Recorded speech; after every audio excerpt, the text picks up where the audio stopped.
Give it another moment or two. All right. Well, it's actually about a third of the population. And mortality rate is much higher for people who have become homeless. And that's one of the biggest concerns we have is that these people become much more likely to die early. They're a much higher risk for victimization or interacting with the criminal legal system by getting arrested or incarcerated. And it is very much one of those parts of the SMI churn that we have huge concerns about. And there's a lot of historical reasons for the SMI homeless crisis.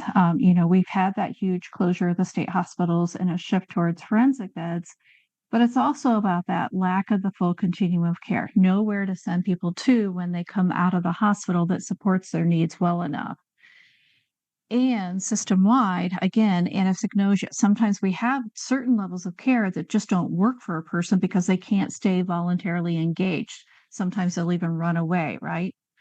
Acute hospital stays, as we've all mentioned, are too quick, and untreated or undertreated SMI causes evictions, financial hardship. People have their leases broken. There's lots of reasons that lead people to become homeless. And so, who with SMI is most impacted? Well, we see it happening a lot with people who have been living with their parents successfully for a long period of time, but their parents are aging or they die, and the person can't hold it together even if they're left the house, right? Um, Often we see people being discharged directly to the streets from emergency services, inpatient hospitals, jails, and um, even prisons directly to the street, unfortunately. And people in the community or residential housing who face eviction are because of the symptoms that result from the poor access to the care management, right? It's hard for somebody who's in psychosis pulling all the wiring out of the walls to be able to maintain that lease, right? They don't want to keep them in there. Natural disasters are a small portion of it. And then people also get displaced when facilities close down because of poor management. And that's really kind of what led to the problem in the first place. But there are options and solutions of various degrees. We all know about homeless outreach programs where people work to help people who are already on the street, and they go and they try to meet the person where they're at, providing medical services, mental health support, transportation, food, water, or basic needs. But again, the person has to be well enough to actually even receive that, right? There's the traditional brick and mortar options like shelters, overnight shelters, day shelters. People often have, free meals in a community and they know where to go to get those. There's pantries and coordinated services for basic needs. But what are some reasons, you guys, that shelters don't work for folks with severe mental illnesses? Can I ask you to use your Slido again and see if you can write in some answers why this happens?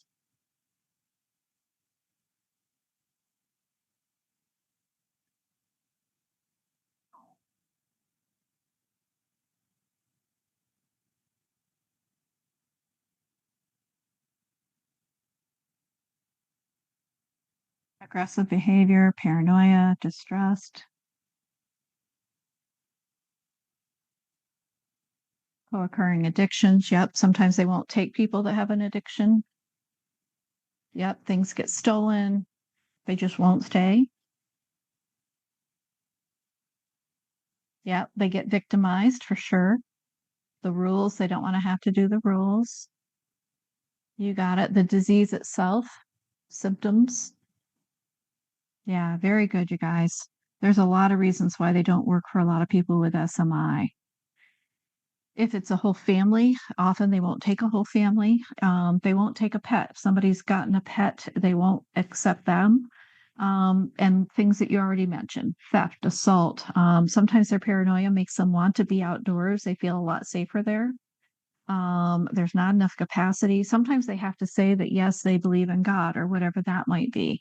So, a lot of reasons why shelters don't really work for our loved ones. Now, there was a big trend that happened over probably the last 20 years of housing first, which is a homeless assisting model that prioritizes housing. The belief at the time was if you get them housing, it's a lot easier to get them engaged in services on a voluntary basis. But the problem is that it doesn't require treatment adherence or sobriety or even psychiatric stability.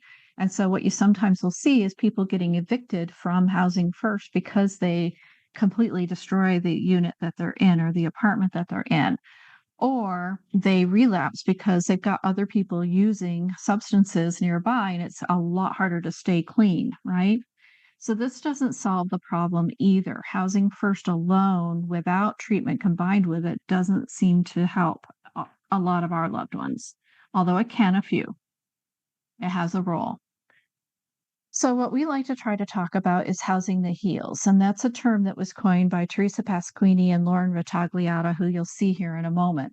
But what we like to talk about is that there needs to be a full continuum of housing options that include psychiatric care at the level needed. And we need some of that in the crisis level, acute level, subacute, and for some people, permanently over the long term, right?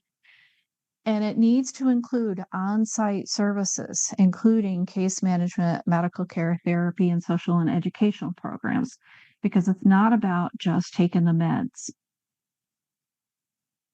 Now, there's levels of supportive housing around, like a lot of YMCAs provide supportive housing of various types, and sometimes that can meet the needs of a loved one combined with like an assertive community treatment team, right? And they can be helpful because sometimes they have independent units, but then common spaces where people can still have some community and human connection. It might be a group of standalone tiny homes that works for some people, not everybody. And what I want you to hear me talking about is that some of these different levels of care can work, and we need all of them to be available because they don't work for everyone. And why do we need this? Because of the fact that people get discharged from the hospital while they're still unstable. It happens every single day in our country, right? And short stays are very much backed by that Olmstead court decision. Let's get the person to the least restrictive level of care as fast as we can, supposedly to protect their civil rights for freedom. But really, it's become about saving money, right? And the deterioration risk is high, and people often land in shelters and jails, which are not safe or stable places for them to be. And right now, it's a really hot button issue, right? We know that politicians are paying attention to this across the country, especially in cities where we've really seen the homeless population exploding. And so it's something that it's a big topical issue, and it's a good time to be talking with politicians about ways to help solve it for this portion of the homeless population. So, Teresa and Lauren are two moms from California who went around the whole state of California. I've been connected with them for a long time on Facebook, and I would see them early on in this mission posting, "Hey, we're off to go see this facility today. Oh, we're off to go to this other corner of California and see this facility." And from visiting all these places, they sat down and wrote a white paper that very nicely provides a list of all those types of facilities in California with descriptions of, okay, this is one that only takes private pay. This is one that will accept Medicaid or Medi-Cal in their state. This is appropriate for this type of patient, right? And it's a very complete list. If this is an issue that is important to you, and there may be one or two of you that really wants to do this kind of thing, I think it'd be terrific if we have some advocates in each state in the country that could go ahead and do the same thing. Travel and visit all these places in your state, figure out what is there, make a list of it, share it with each other, and then also have that information to share with legislators to show where the gaps are, right? Because obviously we know there's not enough. If this is something that's important to you, I strongly recommend you download that Housing That Heals paper from the document that's going to be sent to you by Kate, because it's really a helpful template to follow if that is something that would be important to you. The other thing we're very concerned about is the recent Supreme Court decision, the Grants Pass versus Johnson, where it makes it that cities and towns can arrest people for sleeping in public spaces, right? They make it a crime to be homeless. That's hugely a problem because, as all of you know, if our loved one gets arrested for being homeless, most likely they're in psychosis. They are not able to respond to the jail staff telling them to do this or that, and they accrue more charges, and then they end up moving on to prison.